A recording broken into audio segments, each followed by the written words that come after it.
Un saludo tengan todos, queridos amigos y colegas pastores que nos encontramos en esta clase. Y en este momento queremos compartir con ustedes el resultado de nuestro estudio. Porque aquí no está toda nuestra investigación, solamente es un resumen de esta exhaustiva investigación que nosotros realizamos. Y queremos, antes de comenzar nuestra exposición, agradecer al doctor Alfonso Valenzuela por tener la iniciativa en esta clase para realizar estas investigaciones.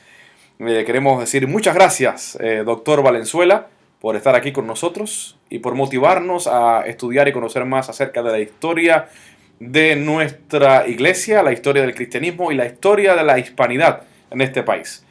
Y queremos ahora presentarles a cada uno de los integrantes de este grupo. En primer lugar tenemos al pastor Gabriel Montalvo, oriundo de Puerto Rico, la isla del encanto, pero hoy día trabaja en el hermoso estado de Pensilvania, en la ciudad de Filadelfia, en la Conferencia de Pensilvania, como coordinador hispano de la obra en Pensilvania. Queremos seguir con el segundo integrante, es Walter Quispe, un hombre enviado desde Perú y que ahora tiene su sede allí en Indianápolis y se acerca hasta aquí, hasta Colombia, para realizar esta investigación de nuestro equipo. Y quien les habla, un placer saludarles, es Pedro Alberteris, de origen cubano, pastor aquí en la Conferencia de Pensilvania. Bien. El título de nuestro trabajo es El desarrollo del cristianismo. Así que vamos a entrar en los tópicos principales que vamos a estar evaluando. El profesor nos indicó 6 tópicos en los cuales dividimos nuestra investigación. Primero, los inicios del cristianismo. Después nos moveremos un poco hacia el cristianismo, hacia Europa, la llegada a Norteamérica, cómo nace el adventismo en Norteamérica, la obra, excelente obra llevada a cabo por nuestros misioneros al llevar el adventismo a Latinoamérica. Y por último, concluyendo esta investigación, el regreso del adventismo de Latinoamérica a este país, a los Estados Unidos. Vamos entonces a comenzar. Y comenzamos en el primer tópico, los inicios del cristianismo, donde todo comenzó. ¿Y dónde comenzó todo? Bueno, antes de buscar dónde comenzó todo, vamos a ver realmente en quién comenzó todo. Una persona, Cristo Jesús. ¿Dónde? Un pesebre. Ansiamos poder. Construimos imperios. Nos relacionamos. La vida y muerte de un hombre afectará a la vida de millones de personas y cambiará el destino de un imperio. Y con él, nuestra historia.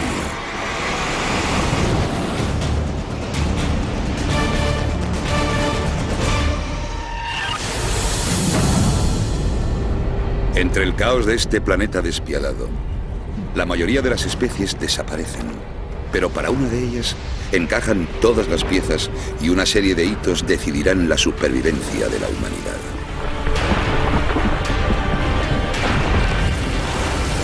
Esta es nuestra historia, la historia de todos nosotros. La humanidad. El cristianismo.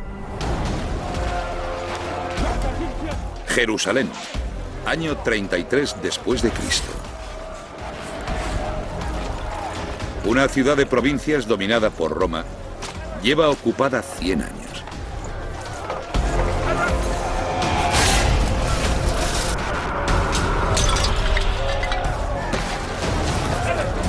Las autoridades han condenado a muerte a un hombre. Hoy será ejecutado.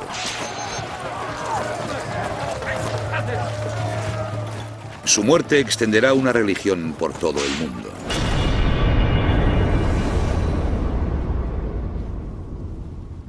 Hoy en día, un tercio de la humanidad rinde culto a su nombre.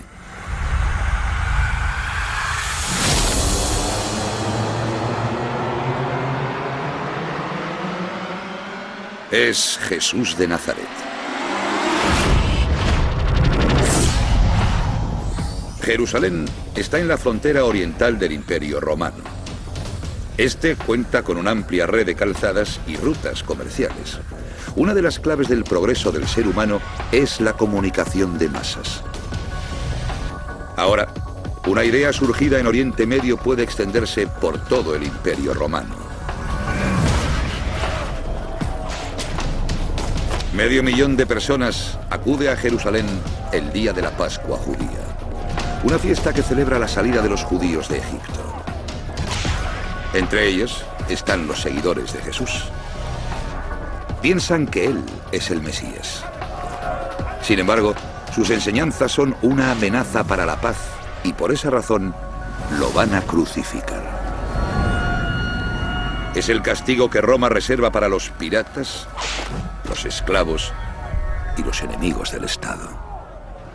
Miles de personas murieron así, pero nosotros recordamos la muerte de un hombre como si hubiera sido única, porque su muerte cambió todas las regiones, todos los países, todos los rincones de la tierra. Entre la multitud se encuentra Simón el Cireneo, originario de la colonia norteafricana de Cirene.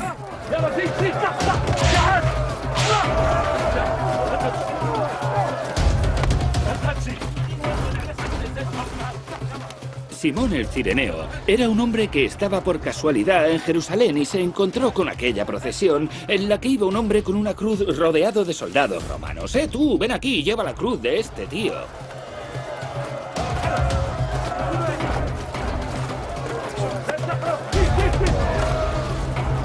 Y así, un hombre normal formó parte de un momento clave de la historia.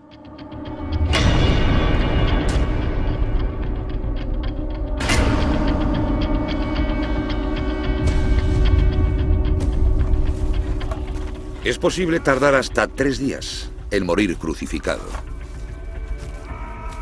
Pérdida de sangre, conmoción, deshidratación, asfixia.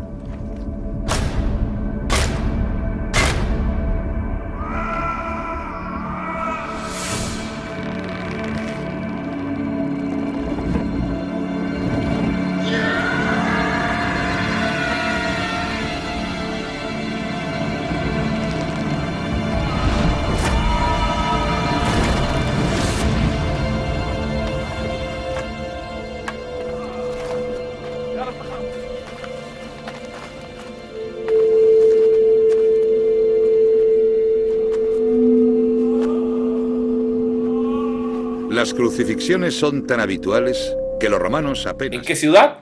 En Belén de Judea. Allí nació Jesús y con Jesús nace todo. Con Jesús nace el cristianismo, con Jesús nació la vida. Dice la palabra de Dios que en Él estaba la vida, Él era la luz, Él era todo y con Él nace el cristianismo. Jesús nace y la palabra de Dios allí enmarca el nacimiento de Jesús. Lucas capítulo 2 y versículo 1, el autor Lucas, ese médico investigador que escribió ese evangelio, el evangelio verdadero, como se le conoce el evangelio de Lucas.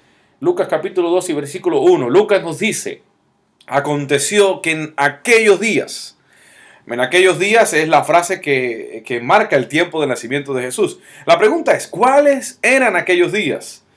Y hay por lo menos 3 aspectos que nos ayudan a enfocarnos en el tiempo correcto del nacimiento de Jesús, del nacimiento del cristianismo.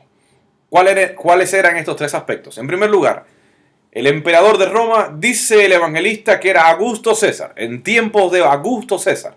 El gobernador de Siria era Cireneo.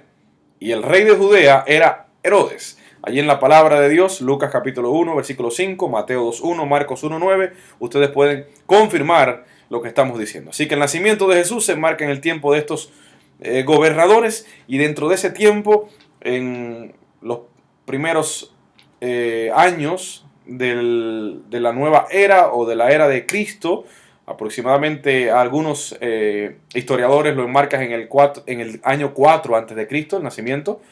Algunos todavía se van por unas fechas un poco más avanzadas, pero exactamente alrededor del año 4 antes de Cristo se cree que fue el nacimiento de Jesús. El nacimiento de Jesús Jesús creció, desarrolló su ministerio, y este grupo de cristianos que nace, hay que mirar las raíces de las cuales se levanta el cristianismo. Obviamente las raíces judaicas, tanto Jesús como sus discípulos fueron judíos, las escrituras eran judías, y estas profetizaron acerca de Jesús.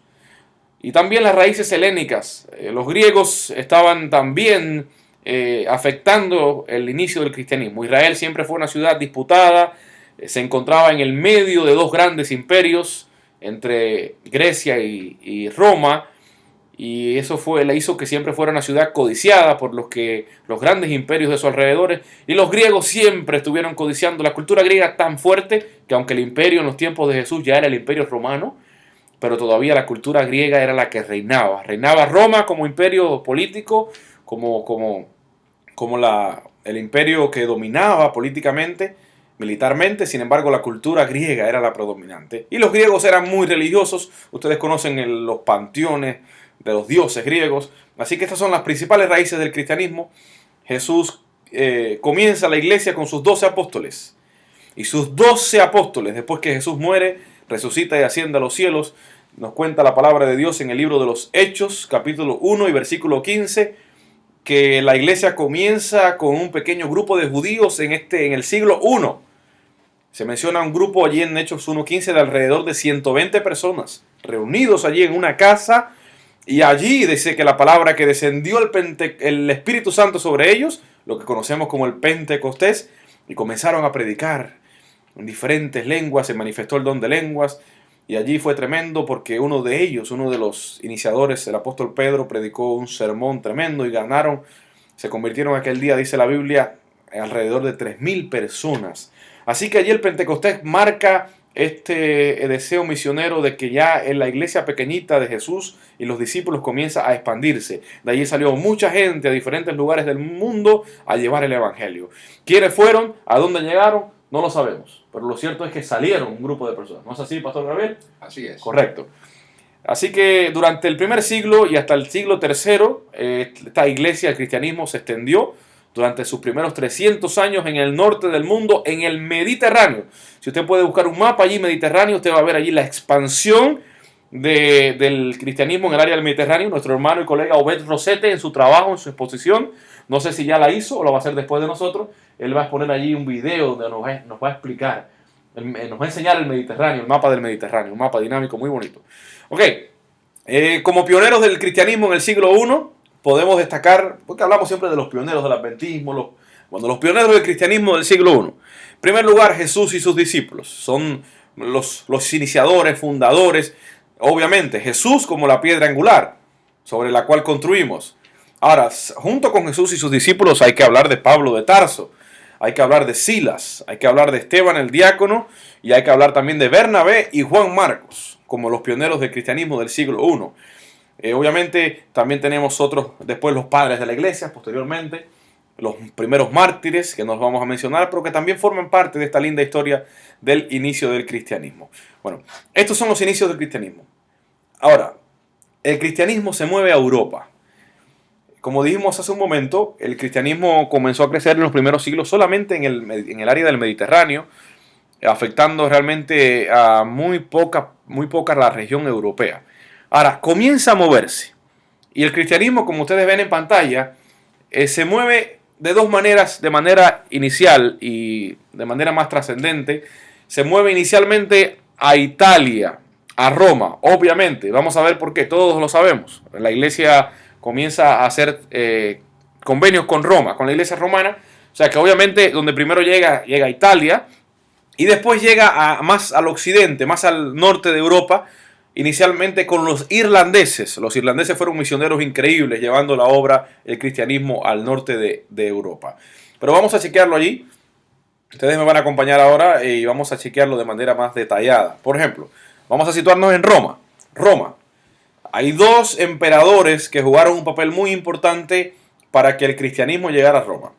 Conocemos todo a Constantino. Constantino primero, sabemos, hemos hablado mucho de Constantino y sabemos que Constantino jugó un papel importante en muchos asuntos que tuvieron que ver con la unión de la iglesia de Roma con el cristianismo, con la iglesia cristiana primitiva. Sabemos que Constantino fue el primero que hizo esfuerzos para unir el cristianismo con la iglesia de Roma. Conocemos que según la historia, Constantino se convirtió al cristianismo en una batalla, tuvo una visión donde vio el símbolo del cristianismo y donde dice que vio una cruz y por eso se convirtió. Muchos todavía cuestionan la conversión entre comillas de Constantino, pero lo cierto es que Constantino al parecer se hizo cristiano. Él fue el que reunió el primer concilio de Nicea, los famosos concilios de Nicea. Fue también el que inició este asunto de celebrar el nacimiento de Jesús.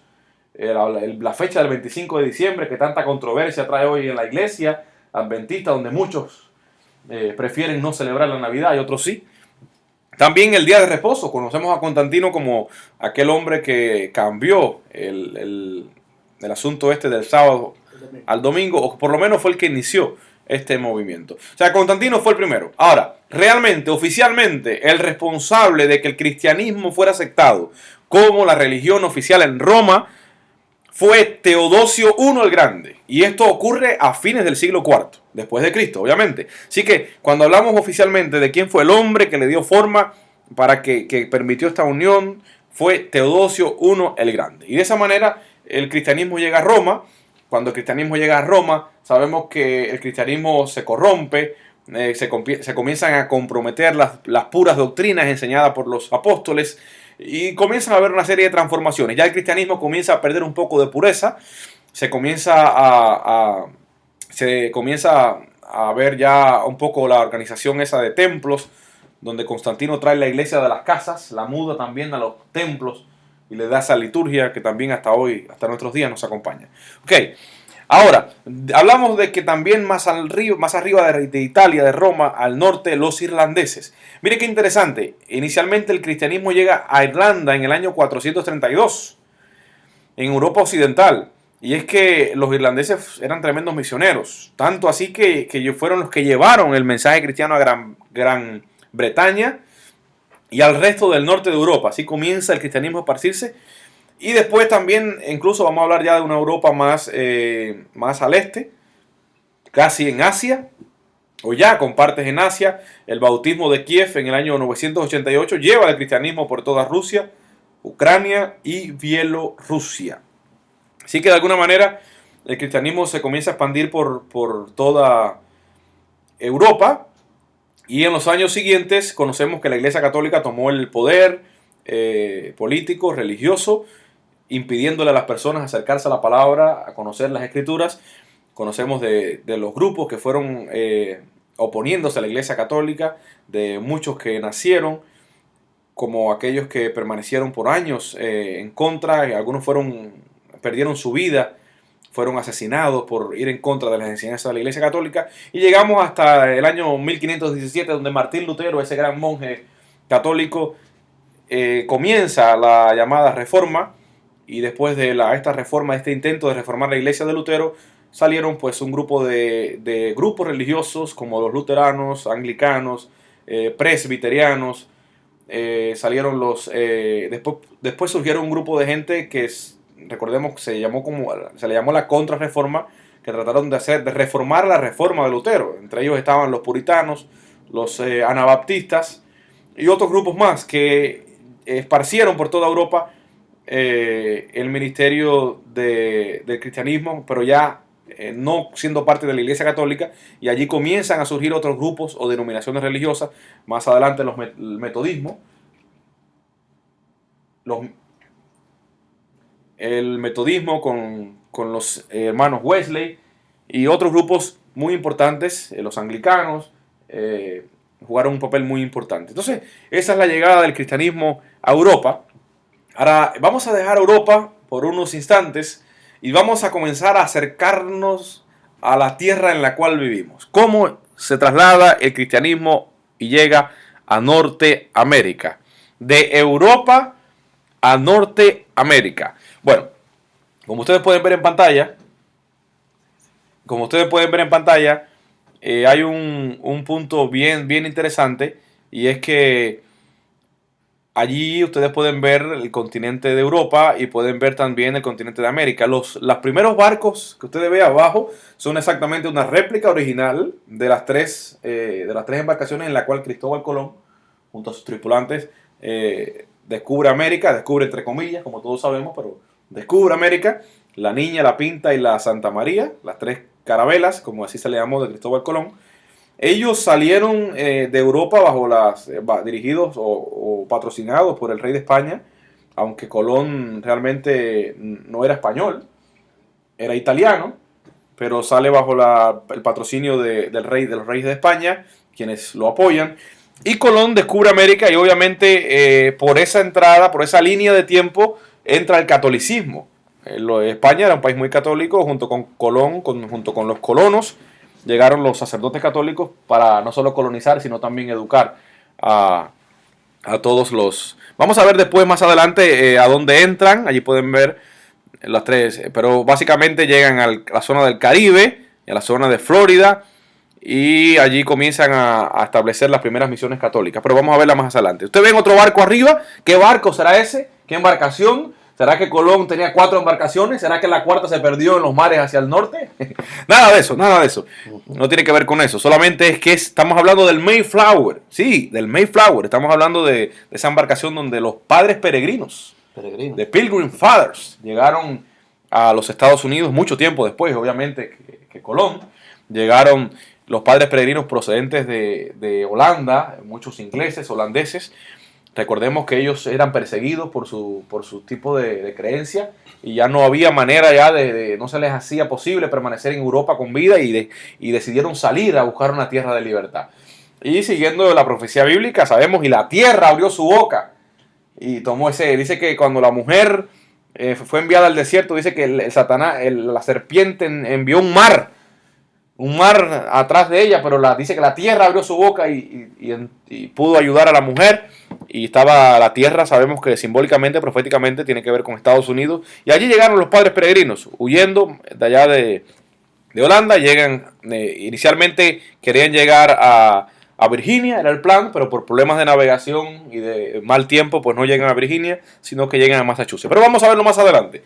Vamos a ver algunos aspectos interesantes de la llegada. Mire, 2 influencias. El cristianismo en Estados Unidos está influenciado por estas 2 corrientes que llegan a América: los católicos y los protestantes. Los católicos con la llegada de los colonos en el año 1513, exactamente, a la Florida. De manera interesante, fue en San Agustín, allí en Florida, San Agustín, donde se lleva a cabo la primera misa católica. En unos instantes usted va a ver dónde está San Agustín en Florida. Allí llega los colonos. Allí usted puede ver una foto de Pancho, de Francisco, nuestro papa actual. Sabemos que en este momento Rafael, el estudiante Rafael se enorgullece de poder ver allí a su colega en pantalla. Y a la derecha tenemos a Martín Lutero representando al mundo protestante, obviamente. Lutero nunca llegó a América, pero los que llegaron de alguna manera fueron influenciados por Lutero. Allí llegaron en el año 1620, llegaron los peregrinos allí a Plymouth, en Massachusetts. ¿Okay? Muy bien, allí está, mire, San Agustín, en el estado de Florida. Allí está, donde hicieron la primera misa católica, como usted puede ver en pantalla. Allí, no solo allí, llegaron los católicos, también se extendieron al oeste del país, como el profesor también en una clase nos explicaba. Se expandieron a la costa oeste y precisamente por allá por el año 1598 trataron los franciscanos de evangelizar los pueblos de Nuevo México. Allí conocemos a 2 grandes sacerdotes que merecen ser citados: el jesuita Eusebio Quino y el franciscano Junípero Serra. Ellos tuvieron una labor bien destacada en la parte del intento del catolicismo por evangelizar la costa oeste de los Estados Unidos. Bueno, las colonias británicas fueron también... En las colonias británicas el catolicismo se introduce y se establece en Maryland. Miren qué interesante. Estamos aquí en Maryland. Y en el año 1634 el catolicismo es introducido en Maryland y en esta área de las colonias británicas de New England y del noreste de los Estados Unidos. También tenemos que decir que la principal fuente del catolicismo romano en los Estados Unidos fue europeo. Durante el siglo XIX y XX fue la inmigración de europeos. Muy bien. La llegada de los padres peregrinos. Siglo XVI, ya lo vimos. Los puritanos, mayormente eran puritanos los que venían en esa embarcación. El viaje duró hace aproximadamente 66 días, duró el viaje. Increíble, cerca de 120 personas en ese barco. Obviamente no todos eran puritanos, algunos eran campesinos que habían venido también para buscar trabajo, una mejor vida acá en América. Así que desde ese entonces se estila a llegar a los Estados Unidos en busca de una mejor vida. Junto con ellos también llegaron los presbiterianos, los luteranos, los bautistas, llegaron los Amish.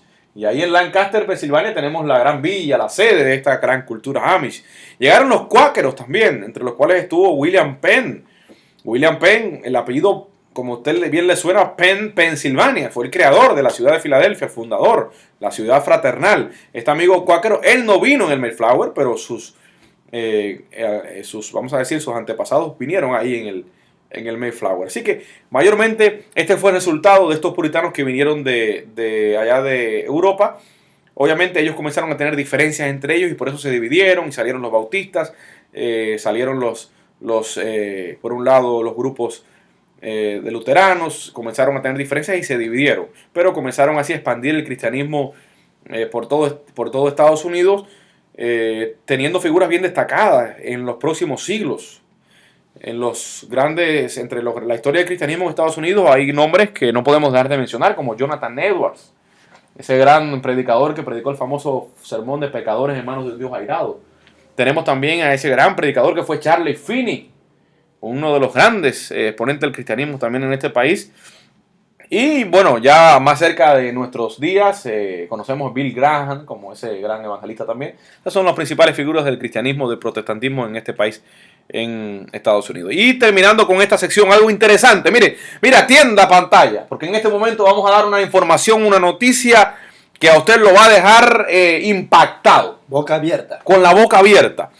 ¿Sabía usted que en el Mayflower, ese barco que desembarcó con los peregrinos, desembarcó la misma cantidad de personas que abordó en Europa, aunque uno murió en alta mar durante la travesía? Y usted se pregunta, ¿cómo es posible eso? Mire, la misma cantidad de personas que abordó en Europa desembarcó en América. Sin embargo, en la travesía murió una persona. ¿Qué sucedió? Nació un bebé. Y ese bebé que nació durante la travesía se llamaba, era una chica, una bebé, una hembra que se llamaba Peregrine White. Sí, Peregrine White.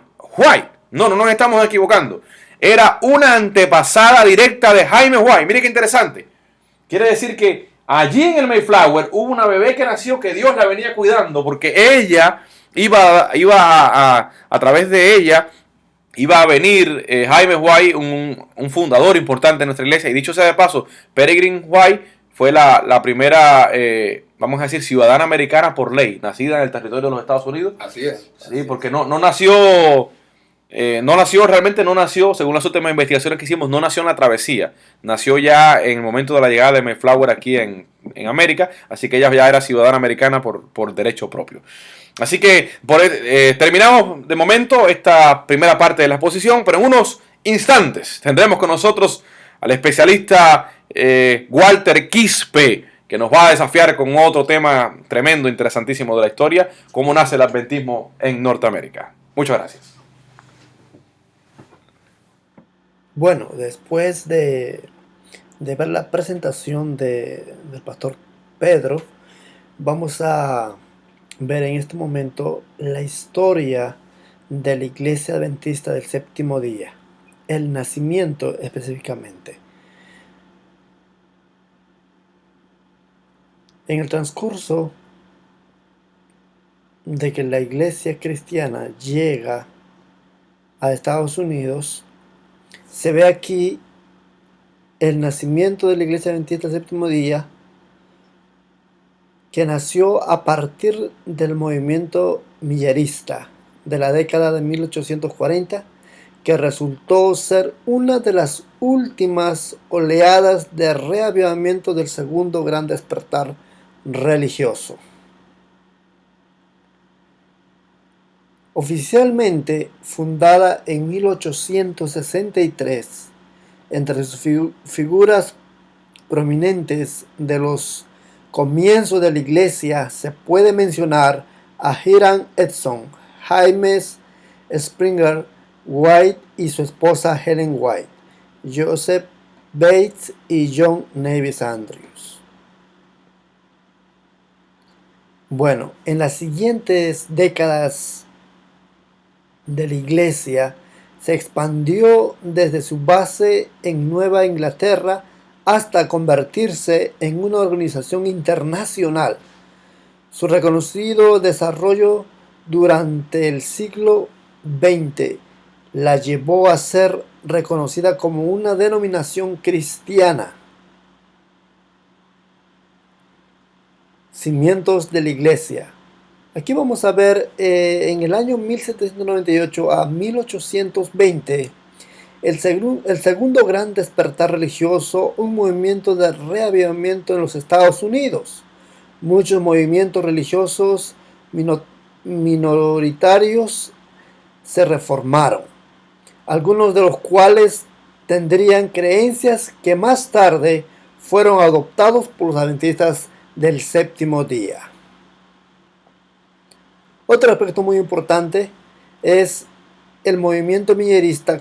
Culminó con el movimiento del séptimo mes, que enseñaba en el ministerio sacerdotal de Cristo. Culminaría con la purificación de la tierra, establecimiento la segunda venida de Cristo en o antes del 22 de octubre de 1844, coincidiendo con un Yom Kippur. Como Cristo no regresó en esa fecha, el episodio se llegó a conocer como el Gran Chasco o la Gran Decepción.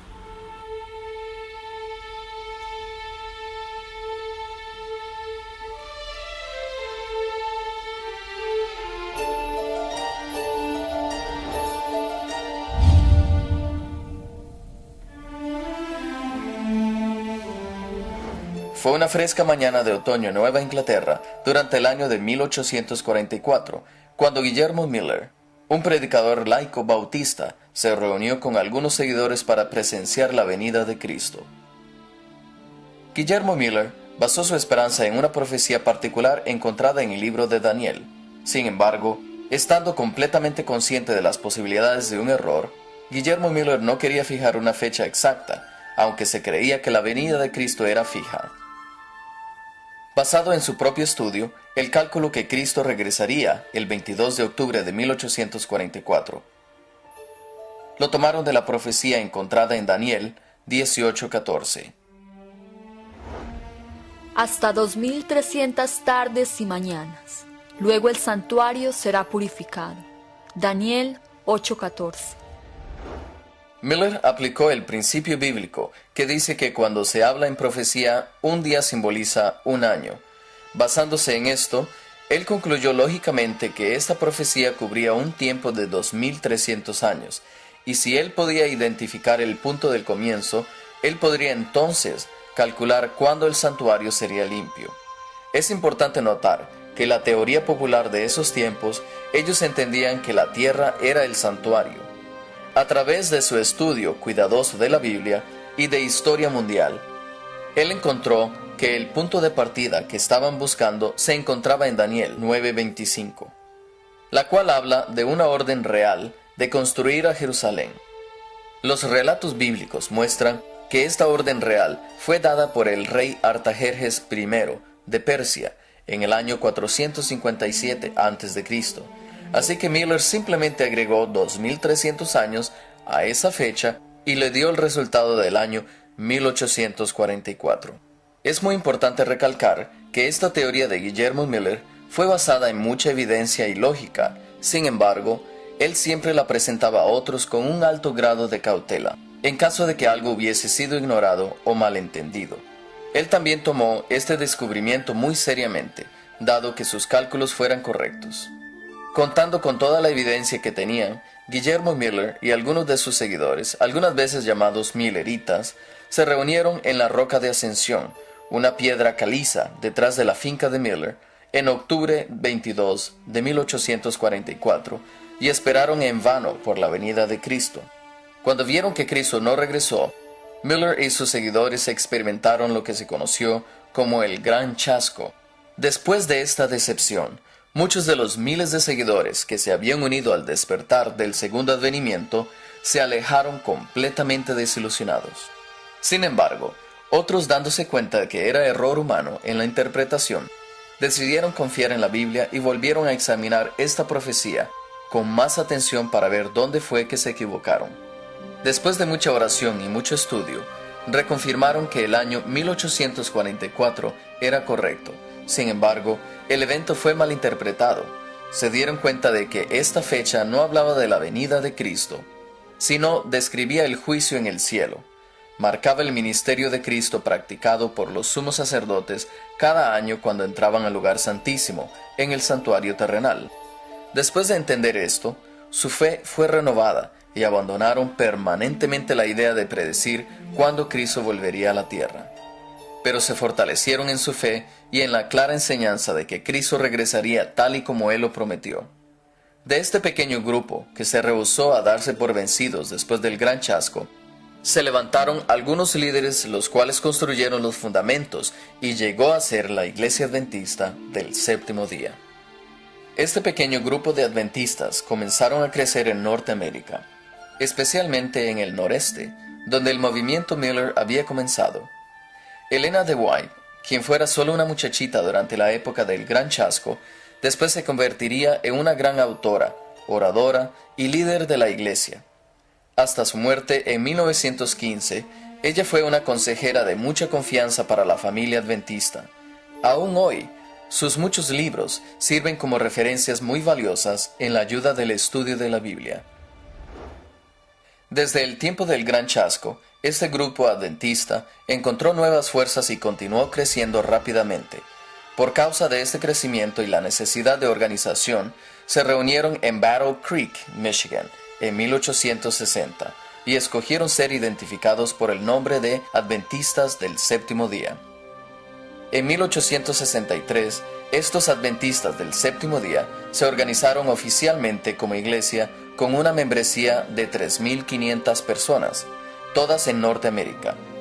Sin embargo, para los años de 1990, la iglesia se habría expandido a muchas partes del mundo, con una membresía de más de 75.000 personas. Luego, alrededor de los años 1960, ya habrían crecido a más de 1.5 millones de personas. Hoy, por causa de la pasión de sus miembros de compartir su fe en Cristo Jesús y extender una ayuda a otros en su nombre, la Iglesia Adventista se ha convertido en una de las iglesias cristianas de más rápido crecimiento en el mundo, con una membresía de casi los 25 millones y creciendo a un ritmo de alrededor de unas 3.000 personas diarias. Desde los años 1840, los cristianos adventistas han continuado compartiendo el mensaje de los tres ángeles, haciendo el llamado de abandonar las prácticas no bíblicas y regresar a la adoración del Dios de la creación. En torno a esto, multitudes de gentes han respondido y han escogido seguir los mandamientos de Dios y han aceptado la fe en Jesús.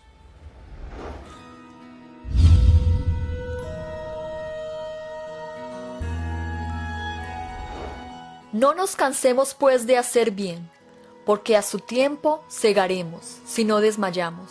Así que según tengamos oportunidad, hagamos bien a todos, y especialmente a los de la familia de la fe. Gálatas 6, 9, 10. La misión primordial de los cristianos adventistas es de compartir el Evangelio de Cristo con toda la población humana. El hecho de que usted esté viendo este programa es un ejemplo de este compromiso. La Iglesia Adventista del Séptimo Día continúa compartiendo el Evangelio en forma global utilizando numerosos métodos. De forma individual, los cristianos adventistas toman este tema muy seriamente y se esmeran por vivir, siguiendo el ejemplo que Cristo nos dejó. Ya sea de forma personal o de forma global, la Iglesia Adventista ha diseñado muchos métodos diferentes en su compromiso de terminar esta gran misión. ¿Cómo está la Iglesia Adventista logrando esto? Desde las sedes centrales de la Iglesia, llamada la Conferencia General, la cual está ubicada en Silver Spring, Maryland, adventistas por todo el mundo son motivados, educados y equipados para compartir su fe y para vivir una vida centralizada en Cristo. Para facilitar esto, el planeta está organizado en campos o regiones. La Conferencia General maneja el trabajo efectuado en todo el mundo, a través de una estructura altamente organizada. Los campos más grandes en el gobierno de la Iglesia se llaman divisiones. En la actualidad, la Iglesia opera 13 divisiones en todas las regiones del mundo. y en cada división hay regiones más pequeñas que se llaman uniones. Y en cada unión están las conferencias locales, las cuales también algunas veces son llamadas misiones locales. Entonces, en cada conferencia o misión están las iglesias locales. Con este sistema global tan organizado, todo el planeta está completamente marcado. Los cristianos adventistas están presentes en cada continente y en cada país. Esta regla... El adventismo continuó creciendo en los Estados Unidos. Había de llegar a todo el mundo. Había sido indicado por el mismo Señor. En Mateo 28, 18 al 20, nos da la indicación de que el Evangelio llegaría a los confines de la tierra. Por tanto, al salir de Estados Unidos, el adventismo comenzó a llegar hasta Latinoamérica. El primer país donde llegó el adventismo fue Argentina. Argentina fue evangelizado el 18 de agosto del 1894 por Frank Westphal. Fue maravilloso lo que comenzó a ocurrir. De ahí comenzó a esparcirse por toda Sudamérica. Llegó al país de Brasil y más adelante llegó a Chile y también a Perú. El Evangelio iba conquistando poco a poco todos los países suramericanos y todos los países latinoamericanos. Ahí en Paraguay vemos a Elwin y S. Snyder, que el 18 de septiembre de 1903 abrazaron el mensaje adventista.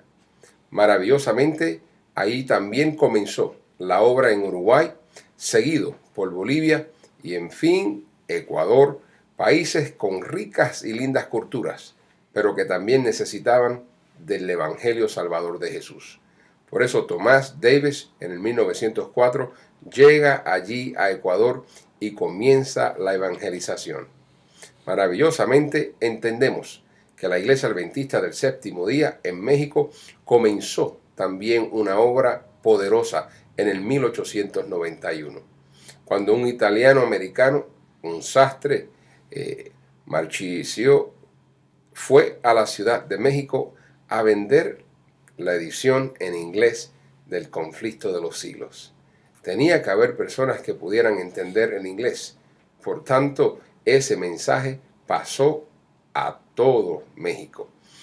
Mientras el Evangelio se esparcía también en Sudamérica, comenzó esta obra maravillosa a extenderse por las islas del Caribe. Puerto Rico llegó el Evangelio en el 1898. De la misma manera, también abordó la isla de Cuba. Allí llegaron misioneros maravillosos. Pedro contento está. ¿Por qué? Porque el Evangelio llegó a esa hermosa isla. Él goza de alegría al saber que sus compatriotas cubanos tienen una fe a la cual aferrarse. Amén. Y nosotros gozamos también por el hecho de que aún en la situación en que se encuentra esta hermosa isla, Dios ha hecho maravillas en ella. Amigos, es impresionante. En el 1907, un corportor puertorriqueño llegó también a las costas de la República Dominicana. Allí la obra comenzó, llevando el Evangelio maravilloso de la literatura impresa. No solamente quedó allí, pasó a Centroamérica, todos estos hermosos países que hoy gozan de una excelente experiencia acerca de quién es Jesús. Por tanto, nosotros entendemos que los países centroamericanos fueron también, durante esas décadas del 1899 hasta el 1909, fueron evangelizadas con el Evangelio maravilloso de Jesús. Misioneros americanos que llegaron a Estados Unidos con ideales de quedar, decidieron salir hacia esos lugares. Pero algo interesante ocurre. Muchos años pasaron y transcurrieron mientras el Evangelio iba con empuje. Pero también el Evangelio hace un retorno. Nosotros podemos imaginar ese retorno a los Estados Unidos. Sale de la cuna el Evangelio o el mensaje de la Iglesia Adventista. Llega a Latinoamérica y de Latinoamérica hace un retorno de regreso a los Estados Unidos. Es impresionante cómo comienza este regreso. Primeramente, hay una palabra de ánimo. Ha sido mostrado que la obra hispana será colocada a la vanguardia y marchará a la cabeza de la causa de Dios en los Estados Unidos. Es impresionante que aquí, donde comenzó el adventismo, ahora necesitarían de la ayuda de aquellos que recibieron esta palabra con gozo. El Señor mismo declaró en su palabra que su semilla no llegará vacía, había de producir. Y como nosotros ya entendemos, este regreso se hace de muchas maneras. Hay factores migratorios latinoamericanos que han influenciado el crecimiento de la obra acá. En el 1917, mientras el gobierno estadounidense hablaba acerca de convertir a los puertorriqueños como ciudadanos, se abre una hermosa ley, la cual permite que el puertorriqueño sea ciudadano de los Estados Unidos. En ese entonces hubo un movimiento de personas de Puerto Rico aquí a Estados Unidos. También más adelante, en el 1927, encontramos otro movimiento que ahorita hablaré de él. Pero los factores migratorios de Latinoamérica para los Estados Unidos llegaron por medio de braceros, personas que fueron traídas al país para trabajar en la agricultura. Estos hombres y aún mujeres llegaron para darle un brazo a la economía de este país. Venían también personas indocumentadas, quiero decir, personas que cruzaban el borde del país de México para Estados Unidos. ¿Habían inmigrantes? Sí. Muchas personas inmigraban de otros países que para poder buscar un mejor futuro en este lugar. Venían también de otros lugares, como turistas, para pasar tiempo, vacacionar, y muchos de ellos quedaban impresionados con lo que podían ver. Así que quedaban aquí porque era una tierra que producía y que tenía también visión para dar y crecer y desarrollarse. Otros eran llamados a trabajar en diferentes áreas, pero también habían refugiados políticos que necesitaban llegar y salir de la opresión de sus países. Así que estos factores facilitaron la llegada de inmigrantes latinoamericanos y de otros países, pero mayormente de los que estaban más cerca, para que pudieran también traer ese mensaje que habían recibido en sus países aquí nuevamente a Norteamérica. Mientras tanto, la migración seguía creciendo. Los hispanos seguían aumentando y el adventismo hispano en los Estados Unidos comenzó a crecer de una manera impresionante.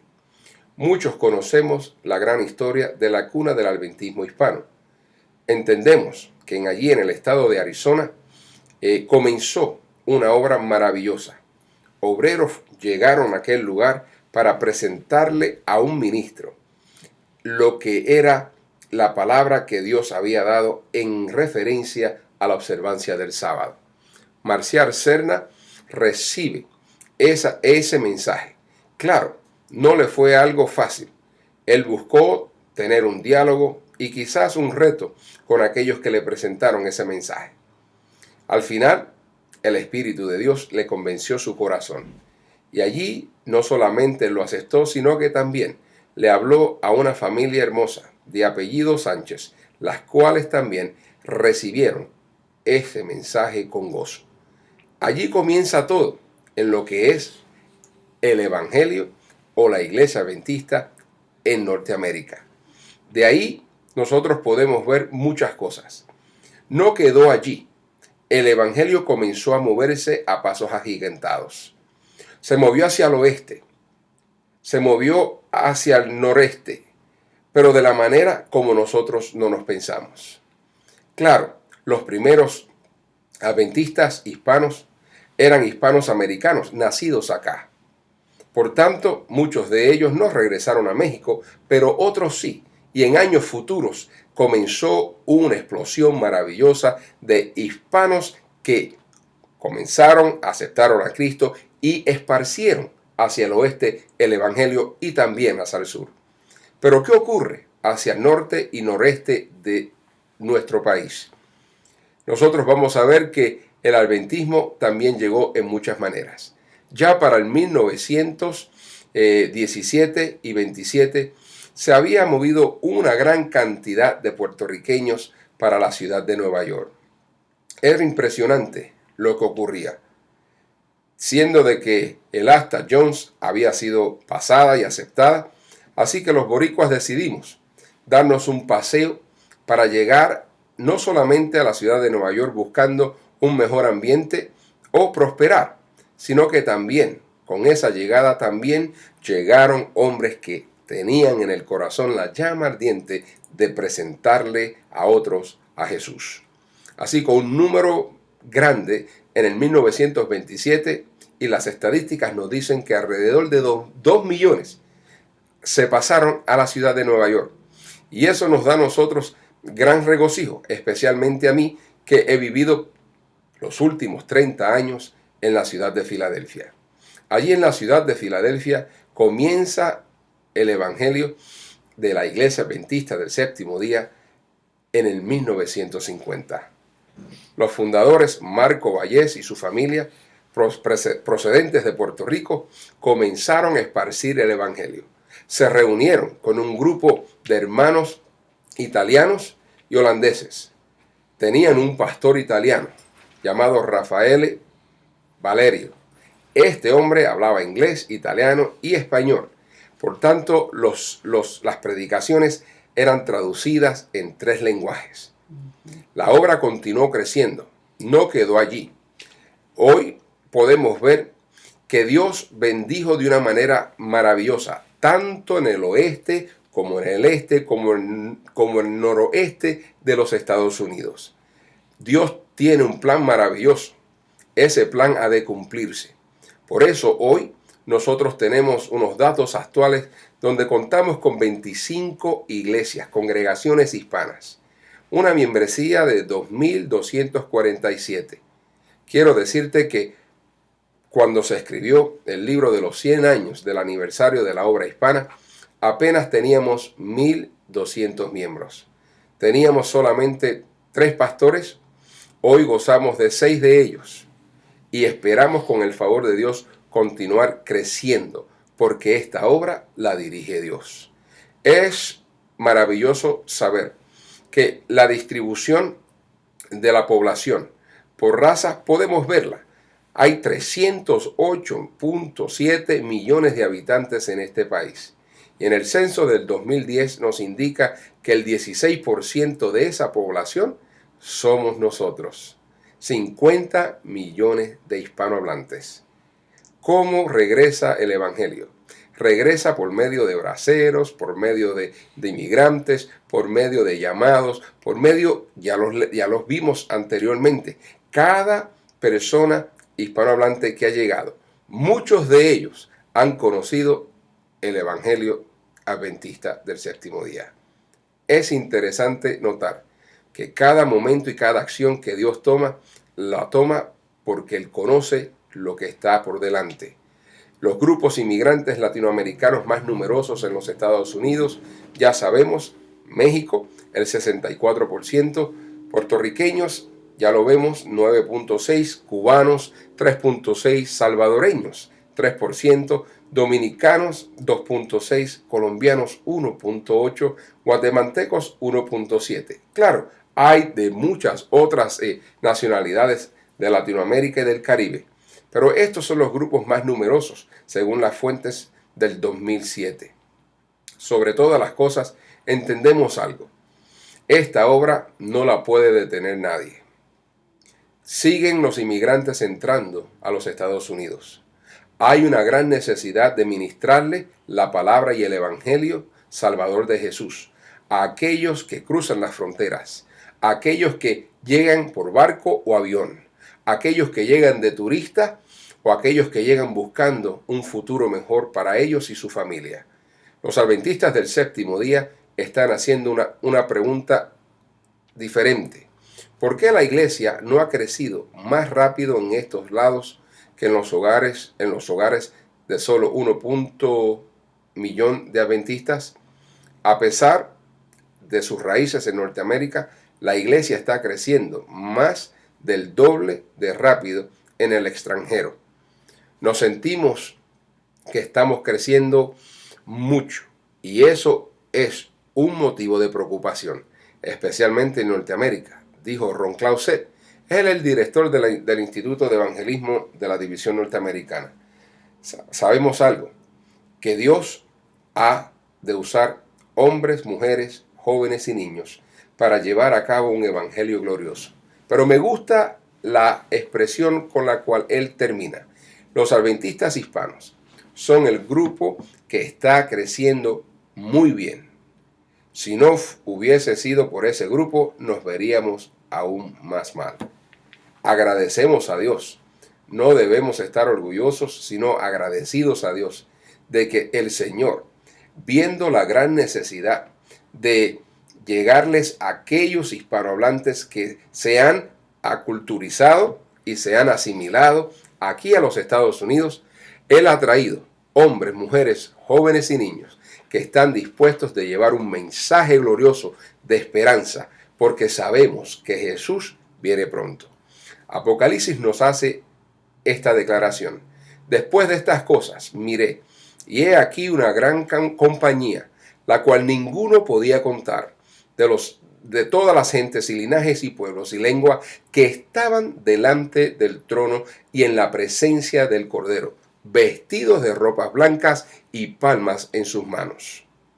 El versículo 10 termina diciendo, y clamaban en voz alta diciendo, salvación a nuestro Dios que está sentado sobre el trono y al Cordero. Amigos, quiero decirles que Dios ha tenido siempre en mente la salvación de la humanidad. Tú y yo estamos sentados acá y somos parte de este glorioso ministerio.